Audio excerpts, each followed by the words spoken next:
নমস্কার বন্ধুরা, আমার আজকের রেসিপি শিবরাত্রি স্পেশাল ঝরঝরে সাবুর পোলাও। বানানো ভীষণই সহজ আর একদম কম সময়ের মধ্যে তৈরি হয়ে যায়। এর খেতে কিন্তু অসাধারণ টেস্টি হয়। আপনারা ব্রত বা উপবাসের দিনেও এটা তৈরি করে খেতে পারেন। আশা করি আজকের রেসিপিটা ভালো লাগবে আর বেশ কয়েকটি টিপস সহ আপনাদের সঙ্গে শেয়ার করব কিভাবে ঝরঝরে করবেন। দেখুন, এখানে আমি নিয়েছি সাবুর পোলাও তৈরি করার জন্য 150 গ্রাম সাবুদানা। এখানে কিন্তু বড় দানা সাবুই ব্যবহার করতে হবে। তারপরে জল দিয়ে এইভাবে হাত দিয়ে 4 থেকে 5 বার ঘষে কিন্তু জল পাল্টে ধুয়ে পরিষ্কার করে নিতে হবে। দেখুন, এখানে ভালো করে ধুয়ে নেওয়া হয়ে গেছে। এবার এই সাবু ভিজিয়ে রাখার জন্য এখানে আমি দিয়ে দিচ্ছি 6 টেবিল চামচ মতো জল। জল কিন্তু বেশি দেওয়া যাবে না, জল বেশি দিয়ে ভেজালে কিন্তু এটা পুরো ঘেটে যাবে আর মোটেও ঝরঝরে হবে না। এবার এটা ঢাকাতে 2 ঘন্টার জন্য ভিজিয়ে রাখতে হবে।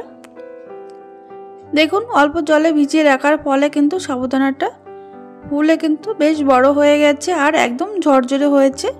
আর দেখুন, এইভাবে চাপ দিলে কিন্তু একদম গলে যাচ্ছে। ঠিক এইভাবে এটা তৈরি করে নিতে হবে। দেখুন, এখানে একটা কড়াই নিয়েছি, ননস্টিকের কড়াই। এবার এর মধ্যে 1 চামচ তেল দিয়ে আমি এর মধ্যে দিয়ে দিলাম 1 মুঠো চীনা বাদাম। গ্যাসের ফ্লেম লোতে রেখে বাদামগুলো ভেজে নিচ্ছি। বাদামগুলো যখন দেখবেন হালকা একটু কালার চেঞ্জ হচ্ছে আর একটু ফাটতে শুরু করেছে, তখন কিন্তু এগুলো তুলে নিতে হবে।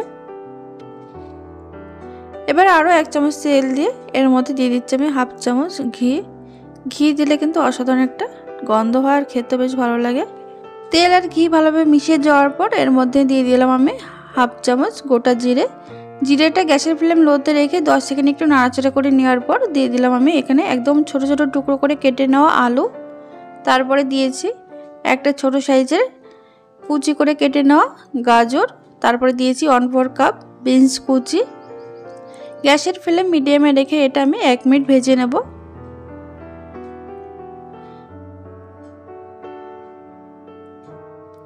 এক মিনিট ভেজে নেওয়ার পর এবার এর মধ্যে দিয়ে দিচ্ছি আমি 2টো কাঁচা লঙ্কা কুচি।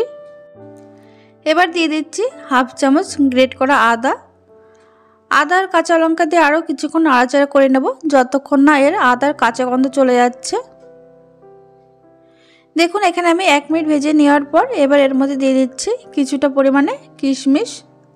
তারপরে দিয়ে দেব কয়েকটা কাজু। কিশমিশ দিয়ে আমি এই সবজিগুলো আরও 30 থেকে 40 সেকেন্ড একটু লো আঁচে ভেজে নিচ্ছি।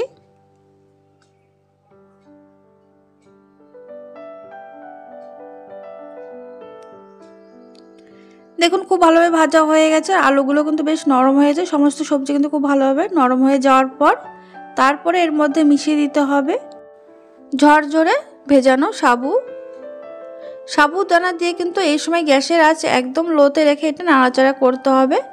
এই সময় যদি গ্যাসের আঁচ বাড়িয়ে দেন তাহলে কিন্তু সাবুদানা গলে একদম মিশে যাবে।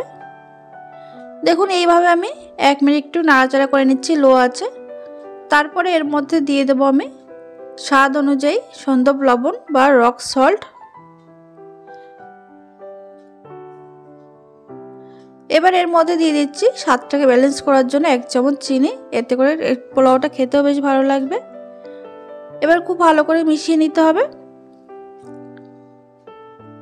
এইভাবে কিন্তু অনবরত নাড়াচাড়া করতে হবে, তবেই কিন্তু এই পোলাওটা একদম ঝরঝরে হবে। দেখুন, আরও 30 থেকে 40 সেকেন্ড একটু নাড়াচাড়া করে নেওয়ার পর এবার সব শেষে দিয়ে দিতে হবে এর মধ্যে প্রথমে যে আমি বাদামগুলো ভেজে রেখেছিলাম সেগুলো ঠান্ডা হওয়ার পর একটু আধ ভাঙা করে এইভাবে ভেঙে নিয়েছি। আর দিয়ে দিচ্ছি এখানে সামান্য গোলমরিচ গুঁড়ো। বাদামটা দিয়ে কিন্তু 30 থেকে 40 সেকেন্ড একটু নাড়াচাড়া করে নিতে হবে, তাহলে কিন্তু এর ক্রাঞ্চি ভাবটা থাকবে বাদামের আর খেতেও বেশ ভালো লাগবে। বাদাম দেওয়ার পর কিন্তু আর বেশিক্ষণ গ্যাস অন করে রাখা যাবে না। দেখুন, 30 থেকে 40 সেকেন্ড একটু নাড়াচাড়া করে নেওয়ার পর আমি গ্যাসটা অফ করে দিয়েছি আর একদম তৈরি হয়ে গেছে আমাদের শিবরাত্রি স্পেশাল ঝরঝরে সাবুর পোলাও। তাহলে বন্ধুরা, আশা করি আজকের রেসিপিটা আপনাদের ভালো লেগেছে। আর যদি ভালো লেগে থাকে তাহলে লাইক আর কমেন্ট করে জানাতে ভুলবেন না। আর অবশ্যই চ্যানেলটিকে সাবস্ক্রাইব করবেন আর প্রচুর শেয়ার করতেও ভুলবেন না। ভালো থাকবেন, সুস্থ থাকবেন।